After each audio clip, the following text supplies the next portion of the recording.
तो प्रश्न है आज जो है ना कक्षा 10 के द्विघात समीकरण चैप्टर 4 का प्रश्नावली 4.1 का जो दूसरा का तीसरा प्रश्न है। ठीक है ना।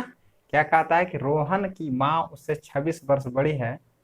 उनकी आयु वर्षों में का गुणनफल अब से 3 वर्ष पश्चात 360 हो जाएगी। रोहन की वर्तमान आयु ज्ञात करनी है। ठीक ना।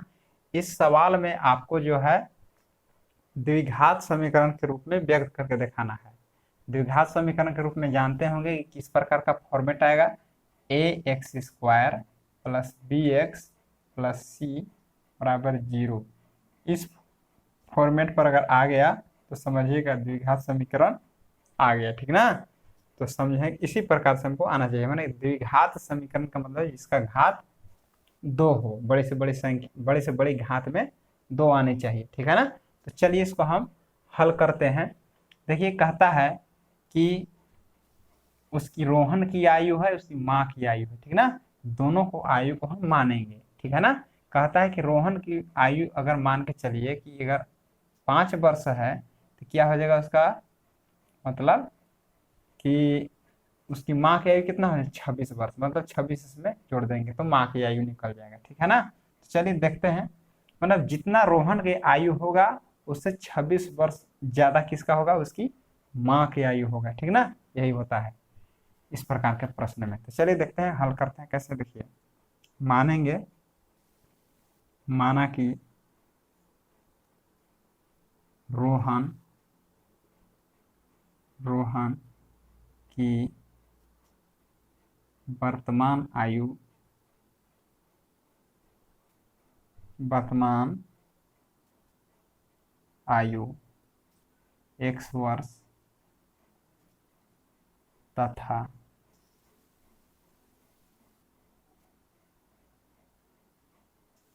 उसकी माँ की वर्तमान आयु क्या मानेंगे बताइए। देखिए अगर रोहन की आयु अगर x वर्ष है तो उसकी माँ जो है 26 वर्ष बड़ी है, तो क्या करेंगे हम जोड़ेंगे ना। x प्लस क्या कर देंगे हम 26 को जोड़ देंगे। यानी रोहन का अगर x है तो उसकी माँ के 26 वर्ष बड़ी है, तो बड़ी मतलब जोड़ देंगे। ठीक है ना। x प्लस 26 वर्ष हो जाएगी, है ना। इस प्रकार से हम समझेंगे। समझना है कि जब भी होगा तो उसकी माँ की उम्र बड़ा होगा तो माँ में ही जोड़ेंगे। ठीक ना।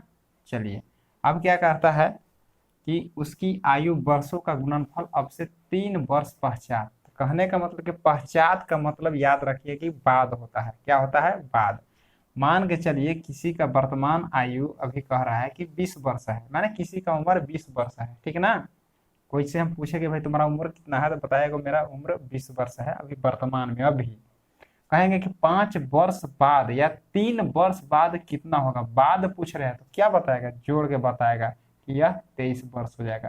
अभी 20 था, 23 वर्ष बाद कितना, 3 वर्ष बाद कितना हो जाएगा, 23 वर्ष हो जाएगा। तो इसी प्रकार से आपको समझना है कि बाद जब बोलेगा तो जोड़ देना है, पूर्व कहेगा तो घटा देना है। ठीक है ना। तो इसी प्रकार से प्रश्न है, लिखेंगे चूंकि 3 वर्ष पश्चात, पश्चात के मतलब क्या होता है, बाद। ठीक ना।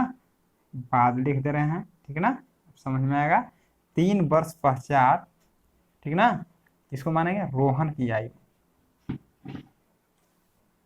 रोहन की आयु क्या करेंगे, वर्तमान आयु क्या था x। अगर कहेंगे कि 3 वर्ष बाद कितना हो जाएगा, 3 वर्ष के बाद कितना हो जाएगा, तो 3 इसमें हम जोड़ लेंगे तो x प्लस 3 वर्ष हो जाएगा। उसी प्रकार से क्या करेंगे, अगर देखो अगर उम्र अगर रोहन के बढ़ रहा है तो उसका माँ के भी तो बढ़ेगा ना।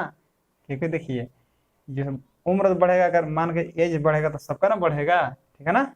तो दोनों का बढ़ेगा। तो इस प्रकार से रोहन की आयु अगर 3 वर्ष में जोड़ दिए, ठीक ना, 3 वर्ष बाद अगर x प्लस 3 हो जाता है, उसी प्रकार से माँ के उम्र में भी हम 3 जोड़ेंगे। ठीक ना। जो काम करना है वो दोनों को उम्र में करना है।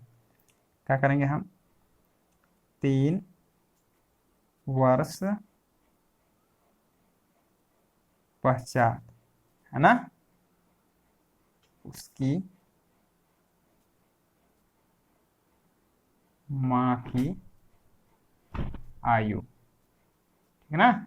इसमें भी जोड़ेंगे क्योंकि उम्र तो दोनों का बढ़ रहा है ना, ठीक है। तो इसका देखेंगे वर्तमान में कितना है, x प्लस 26 है ना, वर्तमान में 26 वर्ष। तो क्या कर रहे हैं, 3 वर्ष बाद पूछ रहा है, तो 3 वर्ष बाद इसका जोड़े तो 3 वर्ष बाद इसका भी हम जोड़ देंगे, 3 इसमें भी ना। तो कितना हो जाएगा उम्र, तो x हो जाएगा और 26 प्लस 3 कितना हो जाएगा, 29 वर्ष हो जाएगा, है ना। मतलब कहे कि वर्तमान आयु रोहन की अगर x है तो उसकी माँ की वर्तमान आयु x प्लस 26 है। अगर 3 वर्ष बाद कहेंगे तो दोनों में 3 जोड़ेंगे ना, क्योंकि इसका उम्र में 3 वर्ष जोड़ रहे हैं तो इसका भी तो 3 बढ़ेगा, ठीक है। इस प्रकार समझना है। अब कहेंगे प्रश्नानुसार, क्या करेंगे हम, प्रश्नानुसार। क्या प्रश्नानुसार हो जाएगा, कहता है कि उनकी आयु वर्षों का गुणनफल अब से 3 वर्ष पश्चात ना। कहता है कि दोनों उम्र का जो गुणनफल है कितना है, 360 है। तो दोनों को हम गुना कर देंगे, ठीक है ना।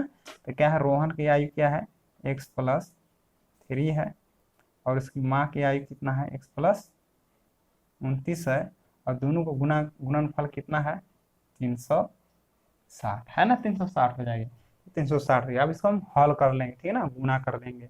तो गुना आप लोग अच्छी तरह से बना सकते हैं, डायरेक्ट गुना कर सकते हैं, एक से डायरेक्ट उस दोनों में गुना कर सकते हैं, एक से दोनों में, फिर 3 से दोनों में, ठीक ना। या ऐसा कर सकते हैं कि इसको देखिए पहला वाला के जो है 2 बार लिख लिए, x प्लस 3 को हम 2 बार लिख रहे हैं, इस प्रकार से, समझ में आया।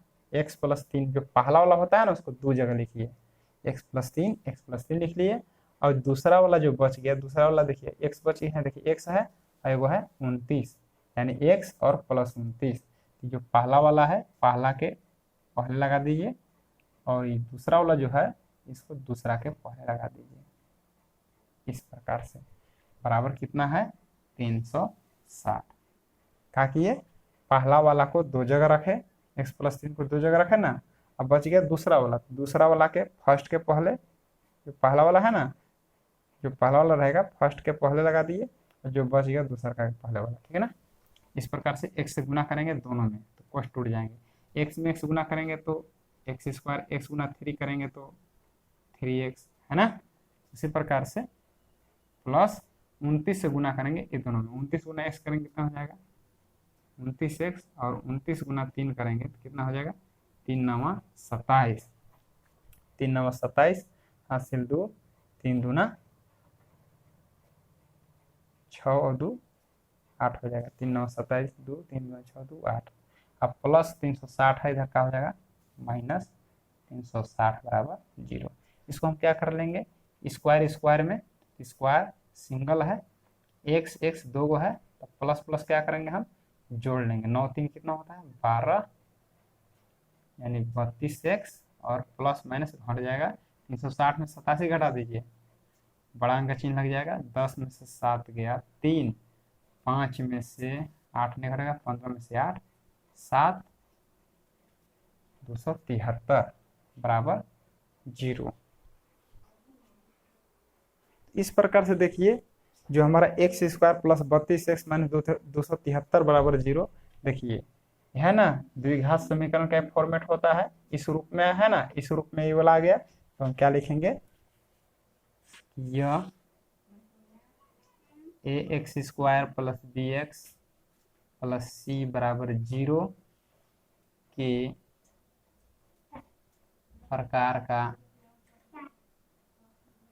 समीकरण है, ठीक है ना। कि फिर नीचे क्या लिखेंगे, अतः यह द्विघात समीकरण है, ठीक ना।